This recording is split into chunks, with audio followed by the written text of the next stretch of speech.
buenas, bienvenidos y bienvenidas a una entrega más de su programa Desde la Otra Acera, producción de APSE Sindicato. Les saluda Denis Solís, secretario general de la organización. Hoy vamos a tocar y vamos a ver un tema muy interesante que se las trae.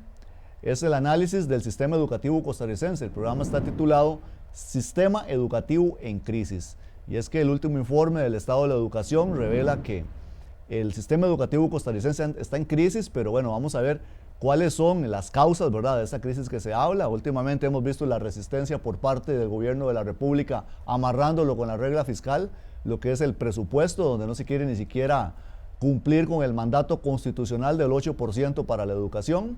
Bueno, vamos a estar analizando esos temas el día de hoy. Y para ello vamos a tener como invitados a doña Carmen Camaño, psicóloga y catedrática de la Universidad de Costa Rica. También al señor Dagoberto Murillo, investigador del Programa del Estado de la Nación. Y el señor Jorge Quesada, investigador y profesor de la Escuela Sindical de la APSE. Vamos a estar hoy desmenuzando todas estas situaciones, ¿verdad?, que han venido durante todo este tiempo influyendo en lo que es el sistema educativo costarricense y los intereses, ¿verdad?, que hay detrás de todo esto. Y por supuesto le damos la bienvenida a nuestro compañero Fernando. ¿Cómo estás, Fernando? Bienvenido. Muy bien y encantado además, don Denis, de compartir tanto con usted como con la audiencia esta planilla de invitados que tenemos hoy, de invitados e invitadas que tenemos hoy en el programa, justamente para darnos cuenta de dónde viene esta crisis en la educación de la que tanto se ha hablado en los últimos días. Pero para comenzar con el Desde la Otra Acera de hoy, vamos con nuestro editorial.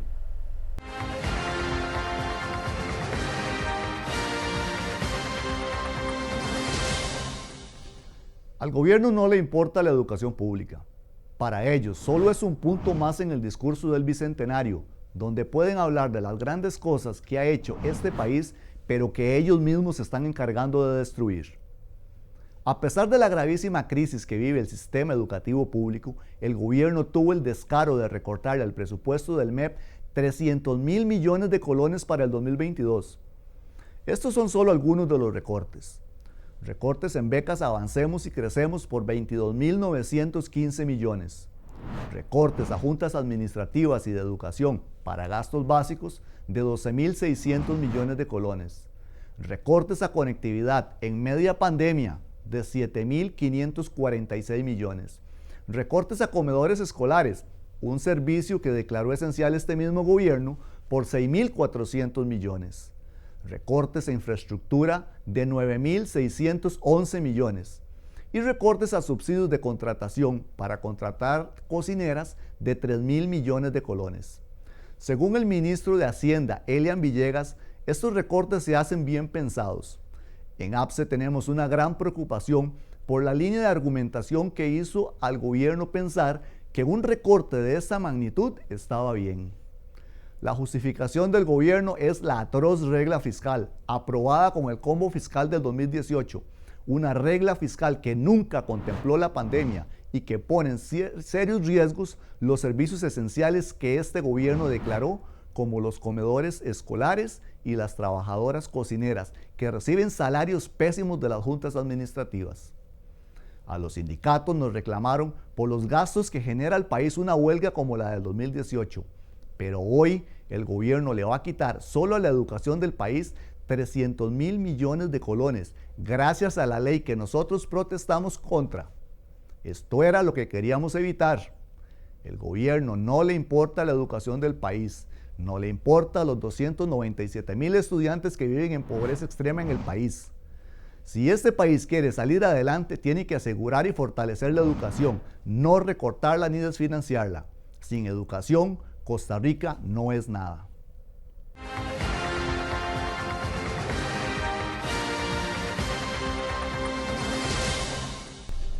Más adelante tendremos invitadas e invitados que nos darán más datos sobre la crisis educativa en el sistema costarricense. En un ratito nada más. Vamos a un corte, nos separamos, pero ya regresamos con más Desde la Otra Acera.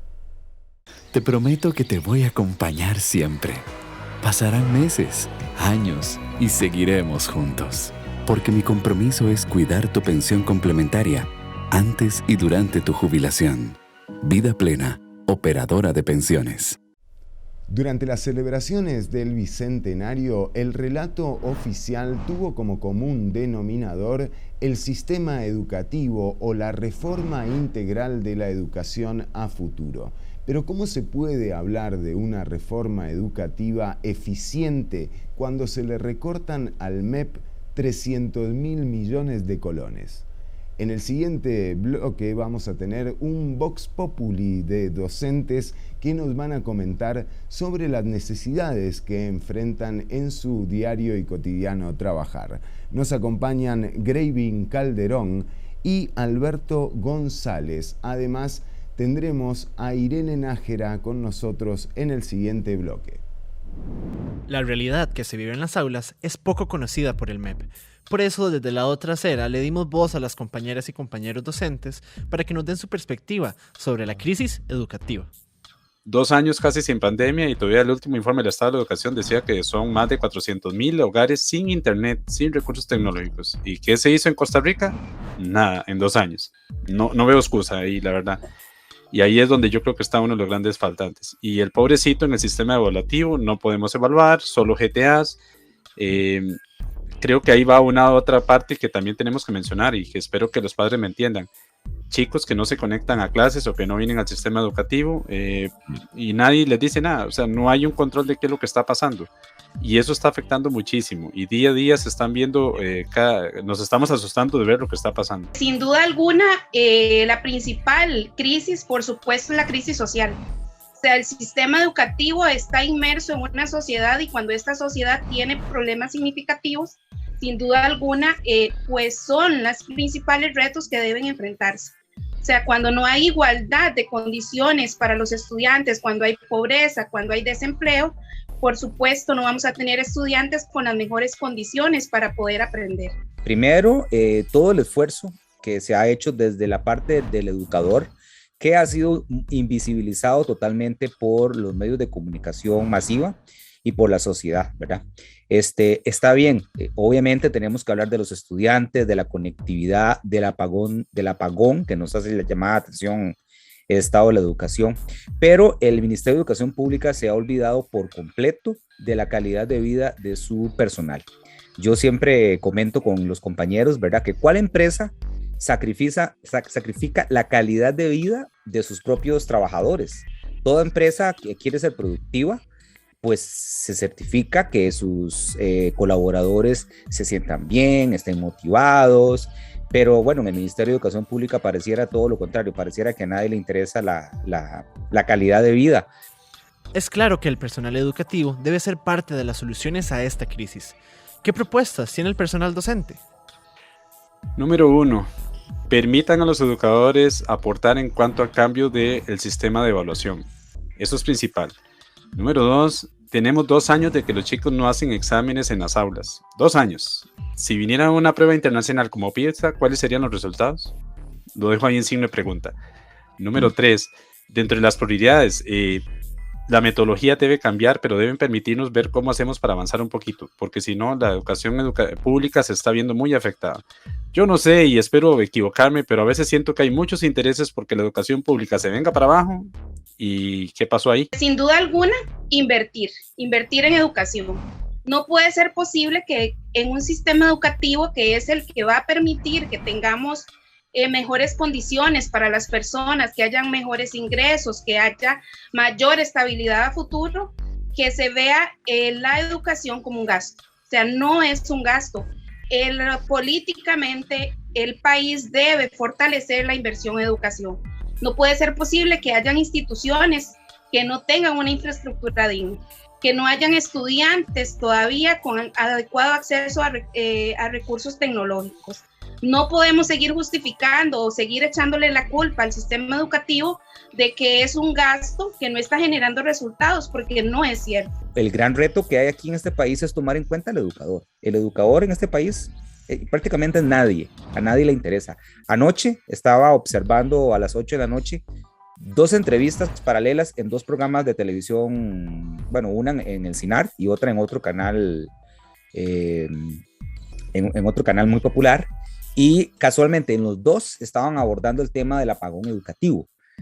Habían invitados, en uno había un diputado, otra personalidad, en otro habían otros invitados del ministerio, pero lo mismo de siempre. Hablan de educación, pero no le preguntan a los educadores, no le preguntan a la maestra, no le preguntan a la profesora, al profesor, al maestro. Parece que en este país todo el mundo puede hablar y opinar sobre la crisis educativa, menos los educadores.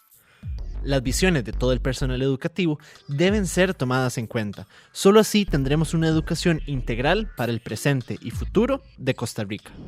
Si bien las voces expertas hablan a través del informe del estado de la educación de un apagón educativo, vamos a escuchar a continuación también qué nos tienen que contar aquellos investigadores que justamente diagramaron el estudio del informe que hoy por hoy tiene alarmados y alarmadas no solo a docentes y profesorados, sino a toda la sociedad.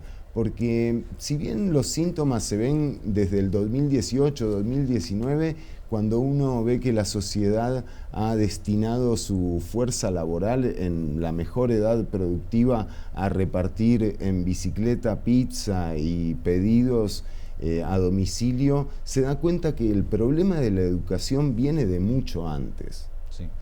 Bueno, Fernando, es un tema bastante interesante, ¿verdad? Vemos como se ha estado señalando mucho las situaciones de los últimos tiempos, desde el 2018 para acá, pero el asunto no queda ahí, ¿verdad? Vemos como cada vez se reducen las oportunidades para que nuestros jóvenes tengan acceso a mejor educación y de más calidad. Vemos la resistencia que hay, ¿verdad?, para invertir en educación, ¿verdad? Lamentablemente, esta visión neoliberal no ve la educación como una inversión, sino como un gasto, ¿verdad? Esa es la visión que ellos tienen.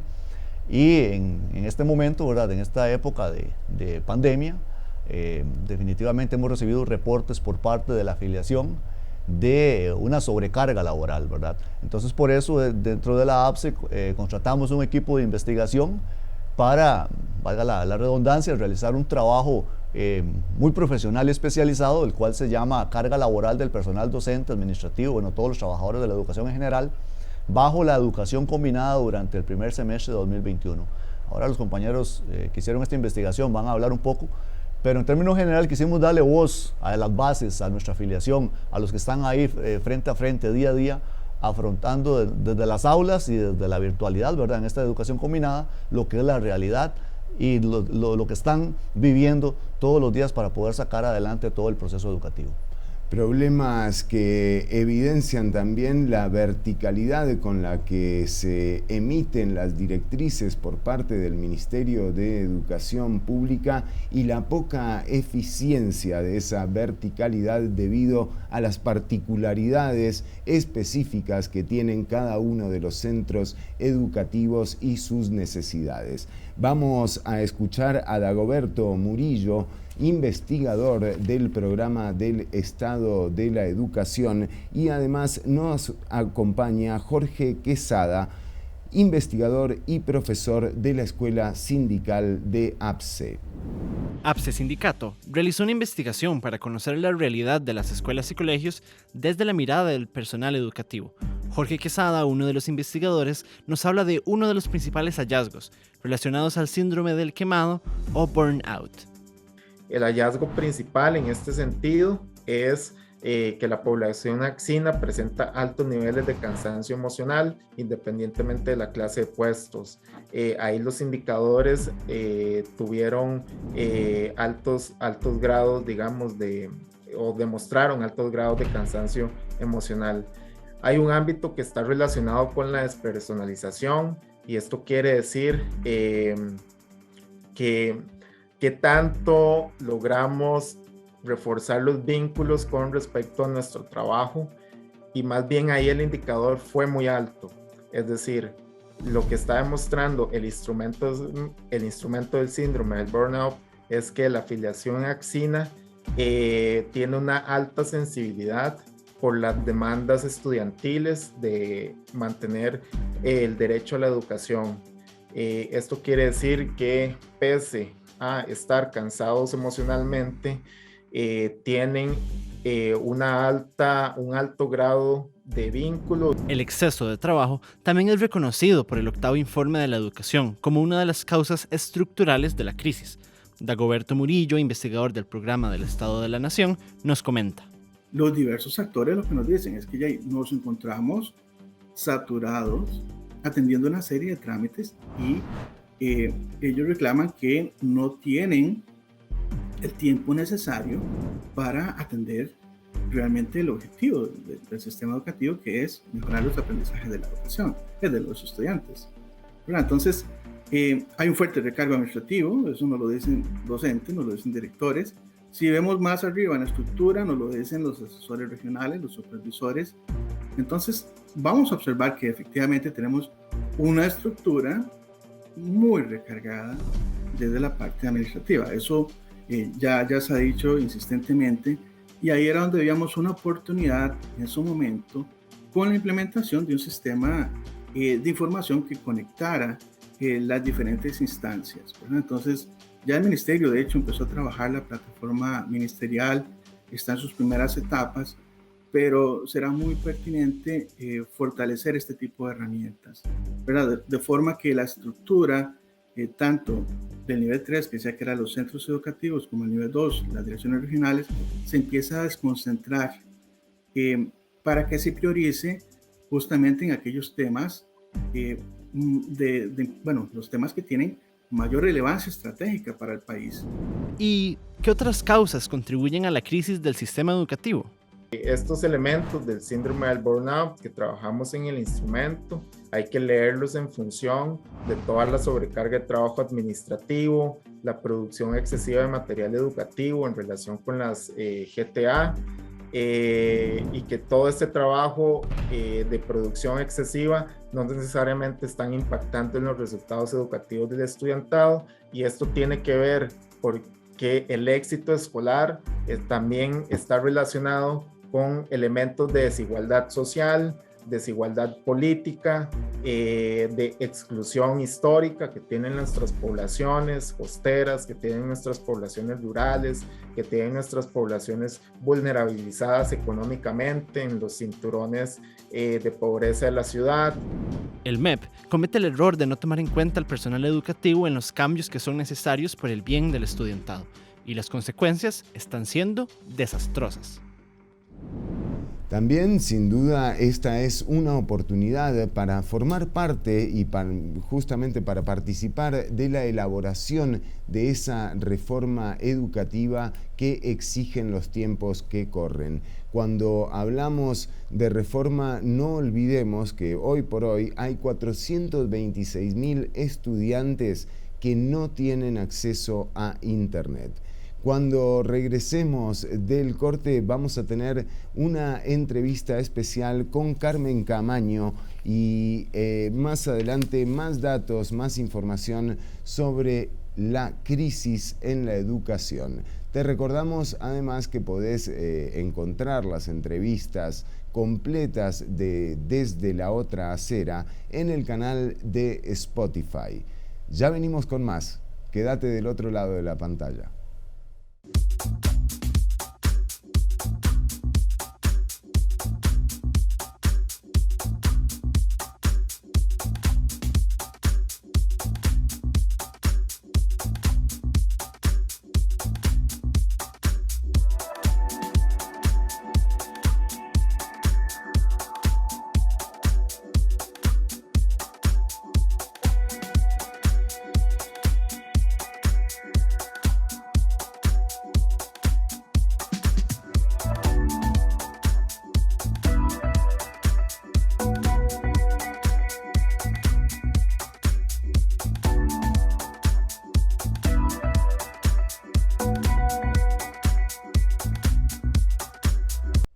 Estamos de vuelta para recibir a nuestra siguiente invitada, Carmen Camaño, profesora catedrática de la Universidad de Costa Rica.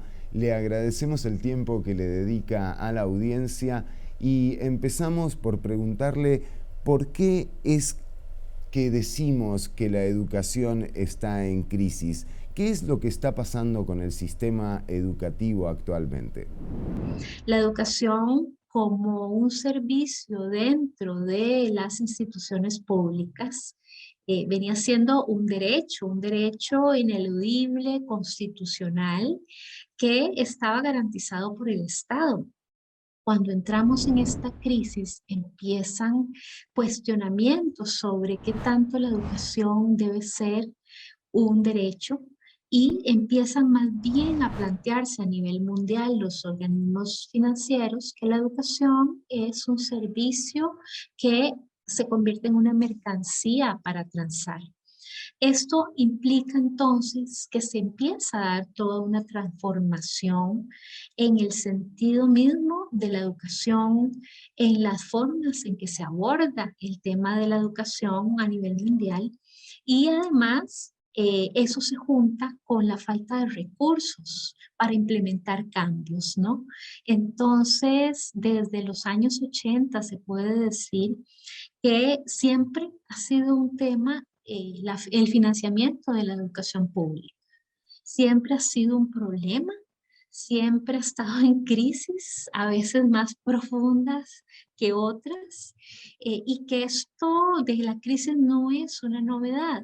Ahora, el cómo se aborda la crisis, en eso creo que no coincidimos con el estado de la educación, porque lo que ellos están planteando más bien implica ajustarnos a un sistema internacional de competencia según el Banco Mundial y según la OCDE, y no están abordando los temas como más específicos de cómo construir desde abajo en un marco de muchísimo despojo, un sistema educativo que pueda enfrentarse a los embates que no solo se vienen de políticas gubernamentales, sino también de demandas que en estos momentos se le están haciendo al sistema educativo que responden a otras realidades y no necesariamente a las necesidades de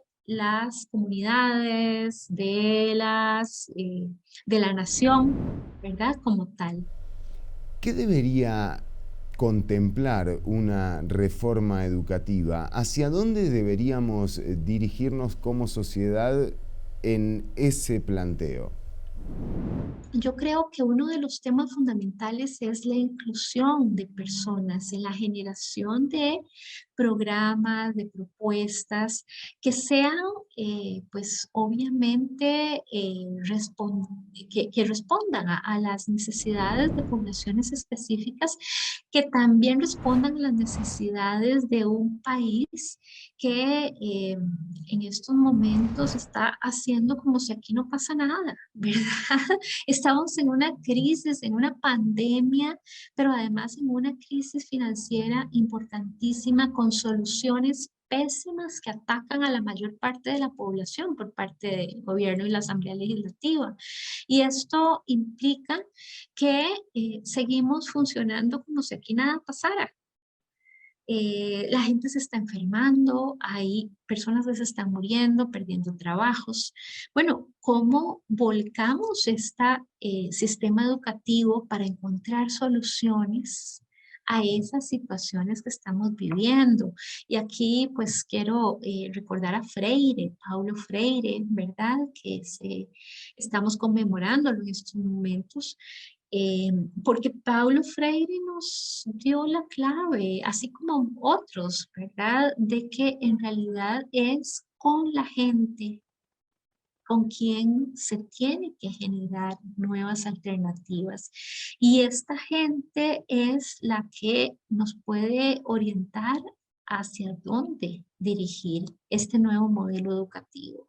Este nuevo modelo educativo no puede ser uno que se base en el lucro, en el saqueo, en la competencia. Tiene que ser un modelo solidario que enseñe a trabajar cooperativamente, que enseñe a generar soluciones a problemáticas particulares, pero además que pueda estar conectado con el resto del mundo, ¿no?